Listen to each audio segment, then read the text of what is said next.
Lyme's disease, that's been part of your journey. Mm-hmm. What did the healing from that look like? Or is it something that you've integrated, you know? This is hard to say, and I think it's hard to say whether this was really the sole cause. I traversed a long journey of trying to find a diagnosis. Started to feel a lot better after I began eating meat again, and then I opened up a butcher shop in Denver, Colorado, called Western Daughters, and experienced a deep amount of burnout. I turned to alcohol and drugs. It was very stressful for me. And when I came out of that place, I was even more depleted, I think, than I had ever been, and got sicker than I had ever been, starting at around age 28, 29, and leading me to a place where I could not even get out of bed, 3 years ago, 4 years ago. And I really looked for a diagnosis. And I think now, in retrospect, Lyme may or may not have played a role. But there was a constellation again of things that were happening, and some of it was, I think, deep nutrient depletion, dating all the way back to childhood, maybe dating all the way back to what I didn't get in utero, and just the sort of way we pass down nutrient deficiencies throughout the generations, and I also have, so I have autoimmune atrophic gastritis. So I have an inability to produce B12, or intrinsic factor, the binding protein that shuttles B12 into cells. And so it's actually interesting that I would come to eating meat, which is so rich in B12, and it sort of staved off the worst parts of this illness for a long time until it became really bad. And then, some confounding factors that may or may not have been Lyme disease. And I came out of this really looking at that constellation, right? Like, how can my food, how can my relationships in life, how can my interaction with the place that I live, with the way that I move my body, with the way that I understand my brain, how can all of these things work together with food, and occasionally with things like supplements, with these other levers, in order to bring me to a space of health again. And it took a long time to find that. And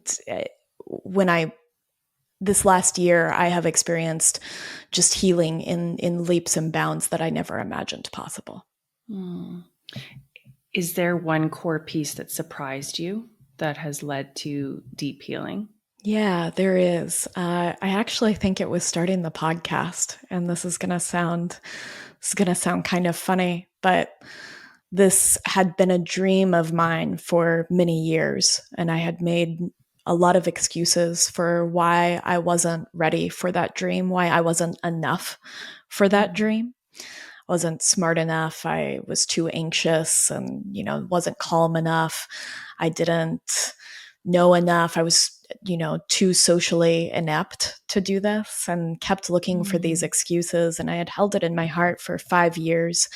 And I actually believe that we think of our dreams as these really sparkly beacons of light guiding us, but this dream had turned into something that was rotting inside of me.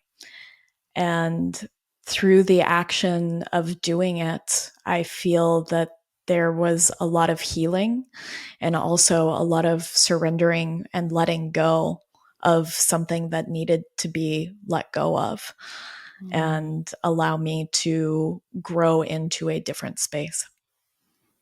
I love that, the rotting inside of you, because that can happen sometimes where it's like God is just pushing you, like, you need to birth this, and it can turn into that rotting space so that you birth it into the world.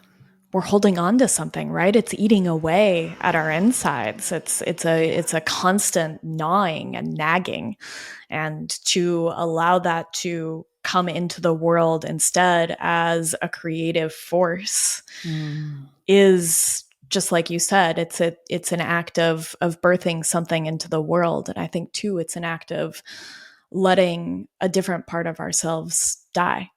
Yeah. Yeah. Yeah. Was there a part of you that died? There was a part of you that died. Oh, over and over and over again, right? Like so Yeah. many descents into allowing ideas of myself to die, allowing versions of myself to die, of different dreams to die so that this one could come through. I think that we are constantly shifting and changing and have an opportunity to sort of hold these funerals for what we have been. And yes, a lot of Yeah. death. A lot of death. The podcast was extremely healing for me as well. It was not something that I anticipated. It was like this whisper on a Scorpio new moon, start a podcast. And I just did it. And it was during a really deep grief time in my Mm, life and also going through huge hormonal changes that I didn't know I was going through. And yeah. it became so healing just to have these conversations and to connect in a Yeah. different way. So I love that.